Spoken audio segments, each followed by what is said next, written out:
makes absolutely zero sense why the Pelicans would even consider trading Zion Williamson. I do not understand the logic behind it. Well, there's a slight kind of misunderstanding when it comes to Zion, as a lot of people have just assumed that he wants to get out and that he is done with the New Orleans Pelicans because he kind of went MIA in the middle of the season and didn't really start talking about him, and almost got bullied by NBA Twitter to post some support and love for the New Orleans Pelicans. But I'm here to tell you that it would be one of the biggest mistakes the Pelicans have made over the past couple years to give up Zion right now. In the future, if it doesn't work with this core, I get it. You want to move off the guy, and he is still on a rookie contract. He is not on a big time super max deal, and we haven't really gotten to see what the best Zion is. Now, partially is he's just not in the right weight range. I don't know the specifics of what he should be at because he's a freak athlete. He is a one of one. We have never seen a guy like it. There's a reason why he went number one overall, and he was doing things we had never seen before. So all credit to Zion. That man is a freak of nature, and we got to see a 29 and 10 from him every night. You're telling me if he was on that Pelicans team, they wouldn't have potentially pushed to Game 7, maybe even won the series? I don't even think they would have been a 9 seed pushing for an 8 seed. And I think that he is trying to buy in, and here's a lot of reasons why they should keep Zion Williamson. First one being, this core is built for him. Now, shout out to Jose Alvarado.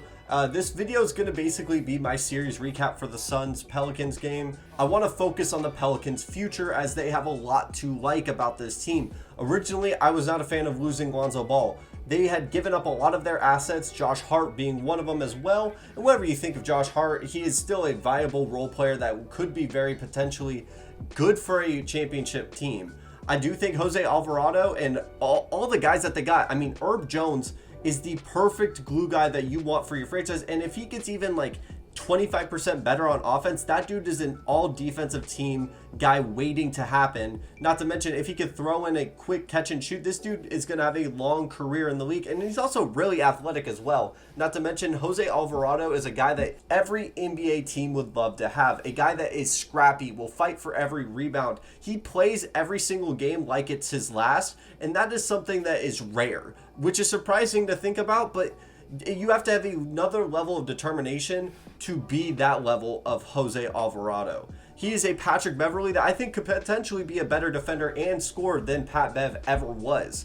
No discredit to Patrick Beverley, but I think that Jose Alvarado has a lot more room to grow and a lot more potential to be potentially a good starting guard on a championship team or a great six man, a guy that you could just throw on your best player to go annoy. We saw what he did to point guard. Now, all respect to Chris Paul for dropping a perfect game, and it took a perfect game to beat the Pelicans, and that is what makes this team so perfect for Zion Williamson. I truly think a guy like Jonas Valanciunas, who is on the decline of his career, not because of production or anything, he's just an older guy, but I think he fits perfectly right next to Zion. He's a guy that is tall enough to really protect the rim, not to mention he could shoot the three, so I don't think he's going to clutter the offensive boards. Not to mention he's just a perfect guy that could play really well with Zion. He's a decent enough passer, he's a solid enough defender, and I think he could be the perfect 5 right next to Zion, because I don't know if you want to really switch Zion Williamson to the number 5 position this early, because it's going to put a lot of pressure on him on the defensive end of the side of the ball, and he still needs to develop. Like,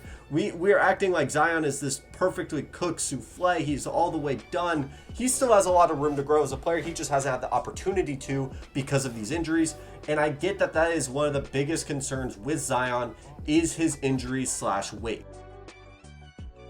Listen, that is a main concern, and it's a valid one. I get it. Especially when you see Brandon Ingram play as well as he did in the playoffs. It looks like he took all the monster's ability from Kevin Durant, and he is playing like a mini KD. He played fantastic in these playoffs, and this entire Pelicans team, props to y'all for putting up as much of a fight as y'all did. It's the same level of the Raptors versus the 76ers, which they will get their own video soon. And I just shout out to them. I think that they played fantastic. Willie Green is a guy that I would want to play for. He got me fired up, and I was just watching as some 6-foot white boy that just shoots threes. Now, if anyone want to play me in basketball, just leave a like on the comments, and then I'll see what we can do. But I think he's a fantastic ball player, and I think he motivates his guys, and he loves the sport, and I think he's the right fit. I mean, the Pelicans have sucked when it comes to finding a coach. They have sucked. And if Zion doesn't like Willie Green, I don't know who else he's going to play for. I don't know if he's not going to motivate Zion, I don't know who else will. And it surely will not be Tom Thibodeau, as every Knicks fan kind of wants to make this trio from Duke go back to New York, and it's just not going to work with Tom Thibodeau. But that's for another video for another day. I don't think Tom Thibodeau should be the head coach for the New York Knicks, and I don't think he is as good of a head coach as people want him to be. And I think that Zion's best situation is in the Pelicans, and it might not even be him as the first option. He might be the best second option that you could want on a championship team, because Brandon Ingram has arrived, folks. And having a guy like CJ McCollum come in and really be this veteran presence, another shot maker, and a guy that you could just hand the ball to, go get a bucket. Now, he didn't have a great playoffs. That's fine. I understand that. A lot of times a player that gets traded midway through the season doesn't tend to have the best playoff series in the world, or at least begins to. I mean, we're seeing it with James Harden. It's still taking him some time to get acclimated to the roster. And it's the same thing with CJ McCollum, but we saw Brandon Ingram arrive, folks, with Herb Jones playing fantastic. Like I mentioned, Jose Alvarado just cooking. Also, shout out to Trey Murphy. Trey Murphy is a three-point genius. Shout out to him. Like, I'm looking at this roster, and the more I think about it, you have three-point shooting with Jose, CJ, Ingram, and Trey Murphy, and a little bit of Jonas Valanciunas. That's 6 shooters right there around a guy like Zion who can shoot. I think he has a lot more shooting ability than people give him credit for, but does he need to when he's dropping 29 on high efficiency? I mean, that's ridiculous. And it's as long as he could stay healthy, he doesn't need to go to the dunk contest as much as people want him to be, but he doesn't have to. Not to mention the cap situation isn't fantastic. You can lay off of Larry Nance, who's making $9 million a year. There's still some flexibility when it comes to cap, especially moving off of guys. I don't think Devontae Graham is particularly going to be in their future, or at least for the long term. And I think this is where it should sell Zion Williamson. I don't know if y'all have been following the lottery at all. Being a team that has the #1 odds, I look at it all the time. They have the 8th best odds in the entire lottery. That's insane because of how bad the Lakers were. The Pelicans have a real opportunity to get another star, or that pick will hold value wherever it lands. They're going to be able to move off of guys. I wouldn't be surprised from the news that have been breaking about Zach LaVine. It would not surprise me if Zach LaVine would want to come play for the Pelicans. I mean, you could move Brandon Ingram to the 4. I don't know if he would play that well defensively. CJ McCollum's a guy that you could even move off of if you really wanted to. And I honestly think if you plug in Zion, that you could have a death lineup of Zion, Brandon Ingram, Zach LaVine, CJ McCollum, and maybe Jose Alvarado. Or if you want to get another guard, there's so many things that they could do with this lineup. I don't think Kyrie would go to New Orleans, but like I'm saying, this team has a lot more flexibility than people realize. And one of the biggest problems with trading Zion Williamson that I personally have is, where would he go that he could succeed more than he does with New Orleans? I don't think he would do better in New York, maybe for his brand because he's one of the most marketable people in the world. But I see this as a problem for Zion if he doesn't want to stay with the Pelicans. What's a better situation? Maybe the Hawks, I don't know, maybe the Bulls. Like, and whatever they give up, it's going to decrease the potential that they have. Say he goes to the Bulls, they're going to have to give up a lot.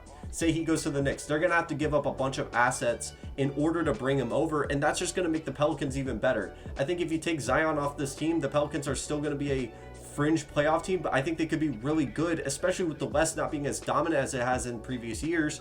I think this is wide open for them to make a big jump, and I fully get the concerns. He's injury prone, but I still think you see what you can get out of him while his contract is still as low as it is, and it just doesn't make sense to me why you would give up this guy that you've invested a lot into, and I think he's willing to buy in. And I think a lot of the reports, I mean, it's so tough when you hear those reports because it could easily be baited by beat writers who want their big cities to get another big star. I understand from the beginning people were mad that he was going to New Orleans, but I think New Orleans is better set up than most situations for Zion Williamson, and that's why it would be terrible if they went to trade him. Thank you so much for watching. Thank you for all the support and love.